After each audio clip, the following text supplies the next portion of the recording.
Você está no canal oficial do Cortes do Isso Não é Podcast. Para você poder acompanhar esse episódio completo, tá aqui no link da descrição. Então se inscreva no canal, deixa seu like e um bom vídeo. Vamos entrar em um outro assunto que a gente já tinha falado sobre medicinas da floresta.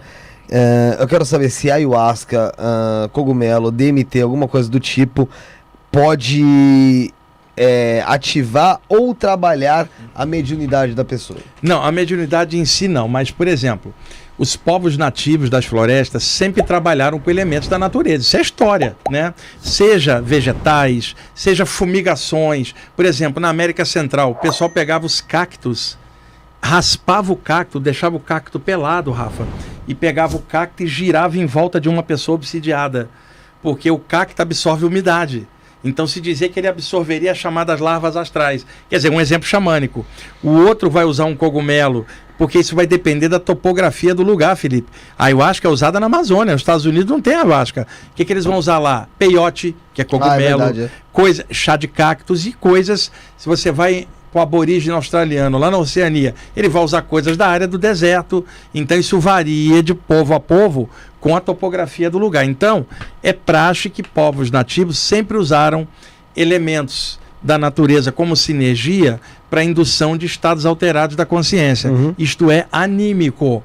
O xamã vai ali, se concentra, toma uma coisa e de repente entra no estado. É anímico. Agora, o que ele vai ver durante aquilo pode ser o plano espiritual e ele pode perceber presenças que possam interagir. Mas no início aquilo é anímico. Mas se poder ter influência de fora sobre ele, se torna mediúnico. Agora, e outra, ele já tem uma facilidade com a mediunidade. Não, veja bem. Pra ver o plano espiritual. Se é o xamã, não é o resto da tribo que era assim. Era o xamã. Não, sim. O xamã desenvolvia para poder ver. O resto da tribo não. O resto da tribo escutava o que o xamã falava. Não era uma coisa de todo mundo. Isso é outro mito. A maioria dos povos indígenas seguia o que o xamã falava. A população ali não tinha essa visão. Mas o que era o xamã? O cara que treinava.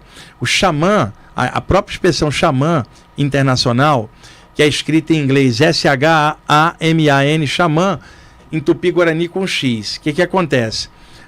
Os navegadores ingleses, no século XVIII, com as suas belonaves, passando pela tundra siberiana, porque era uma coisa difícil de você pegar isso do século XV para trás, porque ninguém sabia que a Terra era redonda, se imaginava que fosse navegando despencava. Com a descoberta de caravela, bússola, astrolábio, o europeu descobriu a circunnavegação. Então os ingleses no século XVII, XVIII, navegando pela tundra siberiana acima do Ártico, descobriram uma tribo de esquimó, que esquimó também é indígena. E aí eles notaram que as tribos esquimós tinham sempre um homem ou uma mulher que fazia os rituais da tribo para conectar com o mundo espiritual. O divino. Como é que era chamado isso? No Tung siberiano, Samã.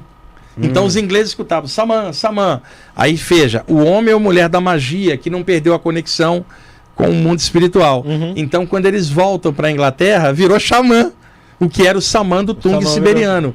E ficou caracterizado em estudos de antropologia que qualquer estudo de práticas nativas se chamaria xamanismo em inglês, xamanismo em português. Então, povos nativos sempre trabalharam com elementos da natureza para induzir estados alterados, e os xamãs eram um elemento de ligação, um tipo de médium, porque ele era a conexão entre o invisível e o mundo visível, mas não no sentido de incorporação mediúnica como nós, mas dentro do padrão de contato com o mundo espiritual. Quando você vai pegar essas práticas nativas transplantadas para a área urbana em neo-religião vegetal, com padrão e agora dogma, as características são outras. Não é o xamã fazendo, é um grupo de pessoas.